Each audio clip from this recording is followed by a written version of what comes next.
경희대학교에 나왔습니다. 조선시대 동대문구는 한양 도성 밖의 성저심리, 즉 그린벨트 지역이었습니다. 1943년 동대문구가 설치되었는데 동대문구에는 동대문이 있을 것 같지만 동대문 밖에 위치한 구입니다.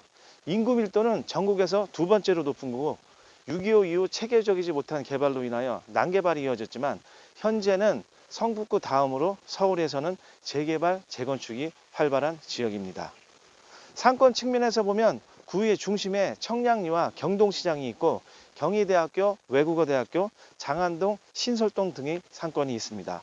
그중 경희대학교가 있는 회기동으로 왔습니다. 쭉 보시죠. 정문으로 가보겠습니다. 경희대학교가 있는 회기동은 조선시대 연산군의 생모 패비 윤씨의 묘인 회묘에서 동 이름이 유래하였습니다. 1967년도에 경희대학교가 이곳으로 이전해 오면서 경기도 고양시 서삼릉으로 이장되었습니다.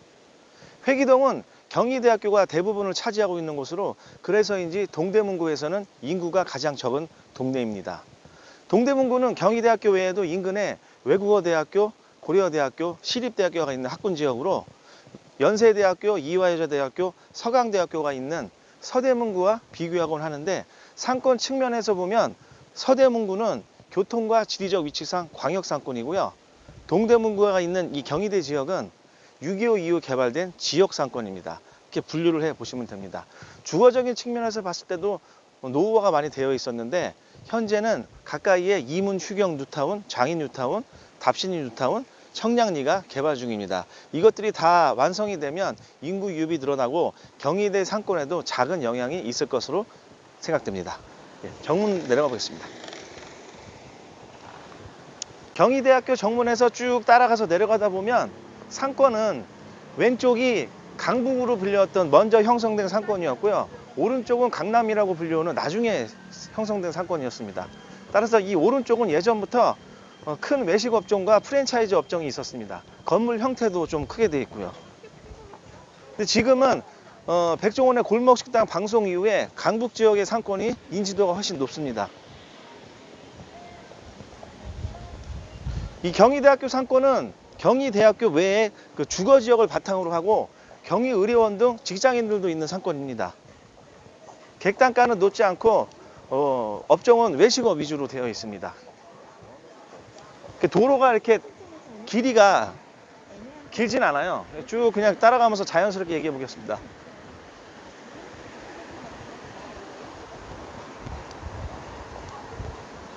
이 대로변에 있는 업종들을 보면 커피 업종과 일부 브랜드 있는 업종들이 있는데 광역상권과는 다르게 집객시설이 없어서 상권의 팽창에는 한계가 있고요. 항아리적 측면이 강한 상권으로 보시면 됩니다. 그 신촌과 홍대와는 다르게 스포츠 브랜드 매장이나 의류 브랜드 매장이 없는 곳을만 봐도 비교할 수 있습니다.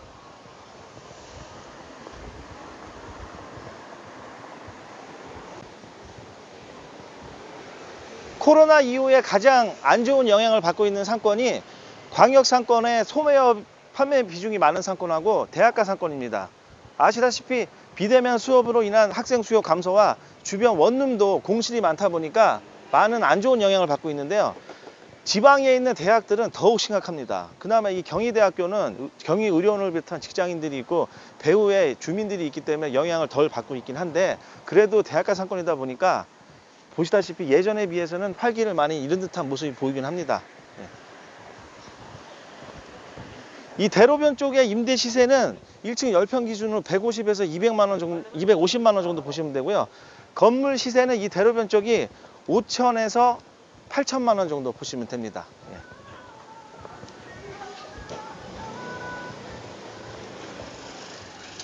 저쪽 왼쪽에서 회기역에서 들어오는 방향이고 이 앞에 사거리가 메인으로 보시면 돼요.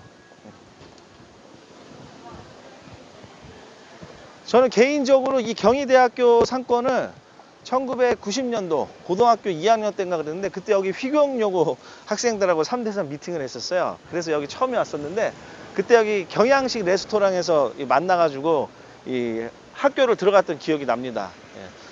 그 세월이 오랜 시간이 지났는데 그 나이를 먹다 보니까 이 예전 추억이 막 떠오르는 거죠. 그 김광석 씨의 서른쯤이라는 노래를 보면 그 서른인데 그 가사가 막 구구절절 애절하잖아요. 근데 그 당시 90년대 중반에는 평균 연령이 30대였습니다. 그래서 30살이 넘어가면 이제 인생 후반으로 가다 보니까 그런 느낌이 받는데 현재 2020년 상황에서는 평균 연령이 42.9세라고 해요. 그래서 지금은 43세 정도 됐을 때 30쯤을 이제 노래 부르면 가슴에 이제 와닿는 거고, 저 같은 경우에 이제 내일 모레 50이다 보니까 이런 것을 자꾸 옛날 얘기하죠. 예. 이게 나이를 먹고 있다는 증거예요. 예. 이 나이를 먹는다니까 이 주름살이 가는 것도 있지만 예전 추억이 자꾸 떠오르는 게 예, 나이를 먹어갖고 있는 것 같아요.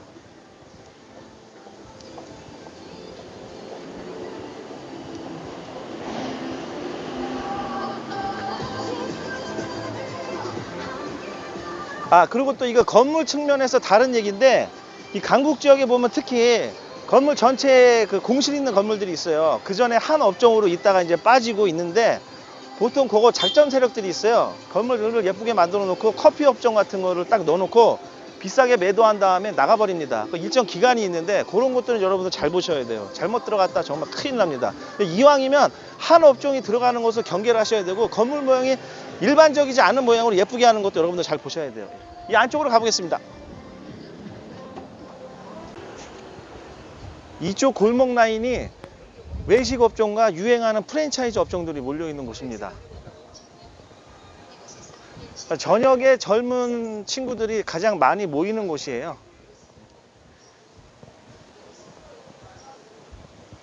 현재 시간이 6시로 좀 이른 감이 있는데 그거는 감안해서 보셨으면 합니다.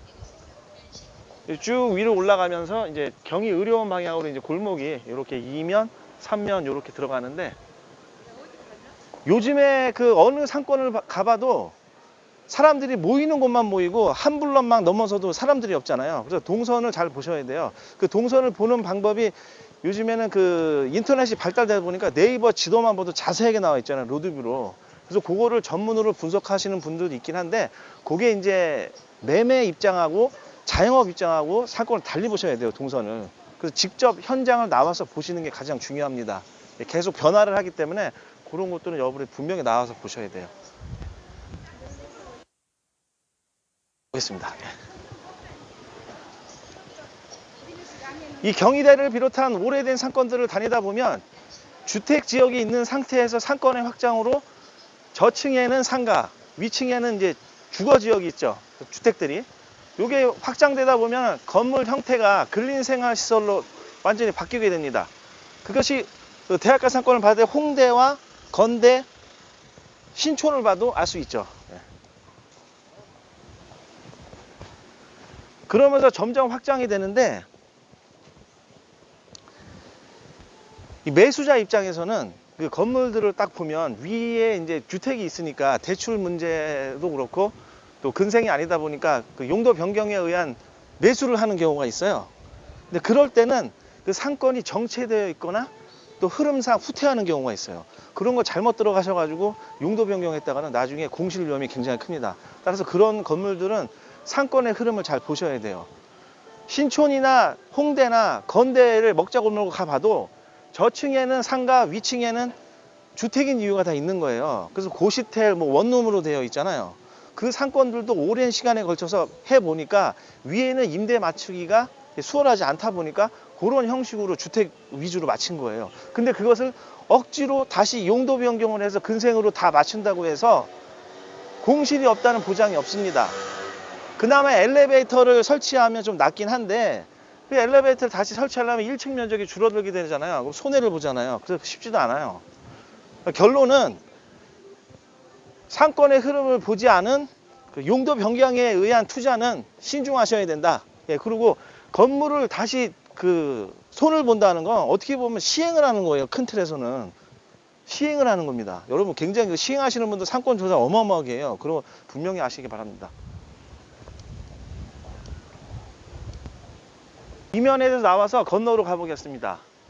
헌집다오 새집죽기라는 이론을 보면 집을 이렇게 바꿔가지고 사람들이 들어가기도 좋고 외부 사람들도 모양이 좋잖아요. 집은. 이 건물도 마찬가지예요. 허름한 거를 용도를 바꾸고 하면은 임차인들이 많이 찾는 건 사실입니다. 근데 그것도 경제 흐름이나 상권의 흐름을 잘 봤을 때 얘기지, 무턱대고 예쁘게 만들었다고 해서 임대를 맞춘다는 보장이 없어요. 그리고 월세를 더 몰려받고 건물 가격이 상승합니다. 이론은 맞는데 그게 상권마다 입지마다 제한적으로 되어 있는데 정말 모르고 하시는 분들, 그 피해 사례가 많이 연락을 오기 때문에 말씀을 드리는 거예요. 보통 코로나 시대 같은 뭐 경제 위기가 오면은 이 매매 가격이 낮아져야 되는데 지금은 워낙 그 유동장세다 보니까 건물 가격이 높은 측면이 많습니다. 여긴 자연스럽게 건너서 가보겠습니다. 이쪽 지역이 이제 원래부터 있던 주거 지역이었어요. 이게 이제 개발이 되면서 하나하나 이렇게 상가 건물 형태로 되어 있게 됐습니다. 그리고 백종원의 골목 식당 방송을 타면서 인지도는 더 높은 곳이죠. 그런 방송들을 타면 이 지역 상권, 그 대학가 상권이 이제 광역 상권으로 갈 수 있는 사람들이 모이게 되겠죠. 근데 그것을 지속시킬 수 있느냐 아니냐는 이 상인들과 이 상권의 관계자들의 노력에 의해서 좌우가 되는데, 여기는 태생적으로 건물 형태나 뭐 이런 게 한계가 있어요.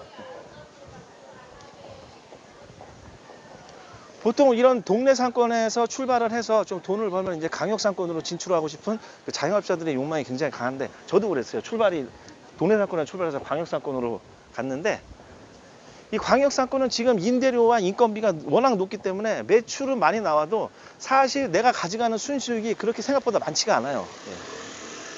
그리고 지금 같은 코로나 시대에 정말 영향을 많이 받습니다. 저도 마찬가지고요, 지금. 근데 이 동네 상권 같은 경우에는 그런 그 비용이 적게 들기 때문에 잘만 하면 그래도 인건비 정도는 이상은 벌어갈 수 있는데, 물론 여기도 지금 보시다시피 이제 방송 이후에 많은 영향을 받잖아요. 그러니까 유행을 타지 않고 얼마만큼 갈 수 있느냐, 그런 게 중요하다고 생각합니다. 예전에 그 2000년도 초반에 신동엽의 신장개업이라는 프로그램이 있었어요. 그 프로그램이 자영업자가 출연을 하면 고수들을 찾아가서 기술을 전수받습니다. 그런 후에 그 최고의 인테리어 업자가 매장 인테리어를 해줘서 들어가요. 그러면 이제 비법을 전수받고 매장도 좋기 때문에 장사를 시작하는데, 어느 시점 가서 다 없어졌어요, 지금. 여러 가지 영향이 있겠지만 한 가지 측면에서 보면 이 고수들의 가게들은 항상 아침부터 저녁까지 365일 쉬는 날 일정 부분 빼고는 일정한 패턴을 계속 훈련 반복합니다. 재료를 손질하고 뭐를 하고 자기만의 비법을 계속 가는데, 아무리 훌륭한 그 전문가한테 비법을 전수 받았다고 하더라도 그것이 내 몸에 습득이 되는 훈련 과정에 그 반복을 해야 되는데, 그런 게 결여되다 보면 지속성을 갖 수가 없어요. 그리고 자리 잡는 시간도 있고, 그러다 보면 나만의 어떤 비법과 색깔을 찾게 됩니다. 그런 측면이 중요한 것 같아요.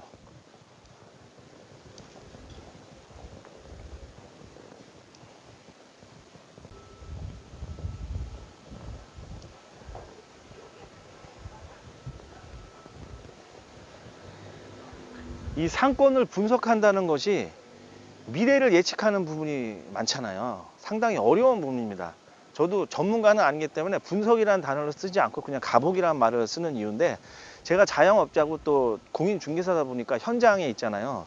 제가 서울하고 경기권을 이렇게 일을 하다 보니까 제 개인적인 느낌을 말씀드리는 겁니다.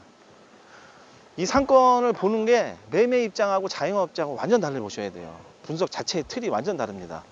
그리고 항상 우리가 고민되는 게 동네 상권이냐 광역 상권이냐 이런 거 많이 비교하잖아요. 물론 차이는 다 있죠. 서민 갑부 그 프로그램을 보면 세 가지 공통점이 있어요. 첫 번째는 월 평균 매출이 1억 이상이고, 두 번째는 평균 연령이 50대 이상이고, 세 번째가 그 경력이 20년 이상인 분들이에요. 그런 그 평균치가 나오는데, 대부분 자영업자들 오래 하시는 분들이 이제 그런 축에 끼는 거죠. 근데 아닌 사람들이 이제 그런 과정을 가기 위해서 우리가 열심히 일을 하는 건데, 상권을 봐도 그 서민 상권들에 나오는 그 상권들이 광역 상권의 50% 60% 수준밖에 안 돼요. 그러니까 대부분 그렇게 좋은 상권이 아닌데도 그렇게 서민 갑부를 소리를 들으면서 장사를 하고 있는 겁니다. 그런 측면은 자영업자 입장에서는 정말 신중하게 분석을 해볼 필요가 있는 거예요. 어떤 교훈이나 시사점이 분명히 있습니다. 이 상권 분석이라고 했을 때 분석 전에 먼저 해야 될 게 나 자신에 대한 분석이에요. 내가 정말 소질이 있고 이 일을 열심히 할 수 있고 훈련 반복을 할 수 있는 자세가 되어 있느냐를 분석을 먼저 해야 되는데 아무도 자기 자신에 대한 분석은 안 해줍니다. 스스로 해야 돼요. 그리고 대부분이 나오는 상권 분석에 대한 그 말들은 공급자 측면에서 나오는 말들이에요, 다. 그러니까 대부분의 자영업자들이 공급자 분석 측면에서 상권을 분석하지 자기 자신에 대한 상권 분석은 전혀 없다는 느낌을 제가 받습니다, 많이. 왜? 현장에 있다 보니까 중개사로 또 활동하다 보면 어떤 분들이 왔을 때 그냥 기가 느껴져요. 아, 이분은 잘할 것 같다, 못할 것 같다. 근데 대부분 제 느낌이 한 80% 이상이 맞더라고요, 신기하게. 이건 시사점이 많은 부분이니까 여러분들이 곰곰이 한번 생각해 보셨으면 좋겠습니다. 오늘 경희대 사건을 봤고요. 다음번에 뵙겠습니다. 감사합니다.